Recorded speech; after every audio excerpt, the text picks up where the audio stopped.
Hatimaye timu ya wahandisi wa soka Pyramid FC, unaweza ukawaita wajenzi na wawekezaji katika soka, ambao tangu mwaka wa 2008 walipoanzishwa walikusudia kuja kulijenga soka la Afrika kwa miaka takriban 17. Sasa wameenda kufanikiwa kuingia katika ulimwengu wa mabingwa baada ya kutoa taji la CAF Champions League, taji jipya kabisa ambalo tunakumbuka limeenda kuzinduliwa, au kombe ambalo lina muonekano mpya kwa mara ya kwanza linaenda kushikwa na klabu ya Pyramid, ambayo hii historia yake walianzishwa pale nchini Misri mwaka wa 2008 kama Al Asyut Sport katika mji wa Ben Suef, na baadaye mwaka wa 2018 kikanunuliwa na tajiri ambaye alikuwa anaitwa Turk Al-Sheikh. Lakini baadaye mwaka wa 2019 tajiri au mmiliki wa sasa wa klabu hiyo Salem Al-Shams aliweza kuichukua na makao yake yako pale nchini Cairo, Misri. Sasa klabu hii ambayo tangu 2008 yundo kwake miaka 17 wamekuja kutwaa ubingwa wa kwanza wa CAF Champions League katika mwaka huu wa 2025. Uwanja ambao umetumika katika mchezo wa marejeano ule wa Juni 30 ndio ambao umeenda kuweka historia, Pyramid wakiwa na mwalimu wao Krunoslav Jurisic kuwa na msimu wake bora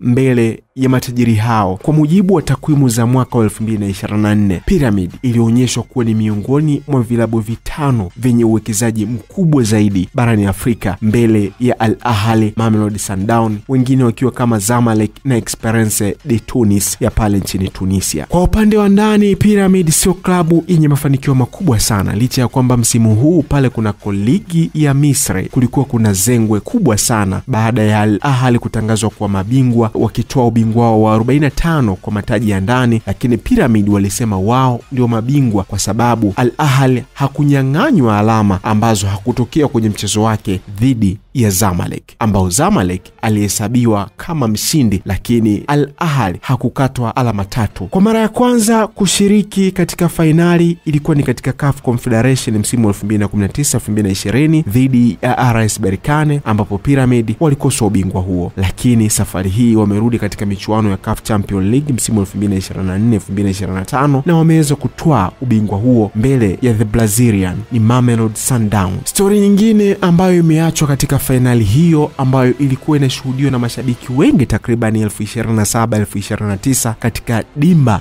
la Juni 30, ni kwamba mchezaji Fiston Kalala Mayele aliweza kufunga katika fainali hiyo na kufikisha jumla ya magoli 6, na si tu magoli 6 ila kuna mfanya amalize kama top scorer wa michuano ya CAF Champions League. Tukumbuke akiwa na klabu ya Yanga pia alimaliza kama top scorer ya michuano ya CAF Confederation katika msimu wa 2023, ambapo tunakumbuka Usma alienda kuwa bingwa na Fiston Kalala Mayele alimaliza na magoli 6. Wafungaji wengine wa magoli katika michuano hii ya CAF Champions League msimu huu ni Imam Ashor wa Al Ahly ambaye alikuwa na magoli 5, lakini Ibrahim Adel wa Pyramid na yeye alikuwa na magoli 5. Sasa katika upande wa assist, Ramadhan Sobi huyu ana assist 5 ni wa Pyramid, lakini mwingine ni Abderrahman Meziane wa CR Belouizdad pamoja na Youssef Belail wa Esperance de Tunis ana assist 4. Kwa hiyo unaweza kusema Pyramid wakiwa katika kilele chao cha mafanikio, lakini mchezaji Fiston Kalala Mayele yeye ameenda kuwa top scorer wa michuano hiyo. Hala kwa Pyramid kwa ubingwa huo ambao unaweza kusema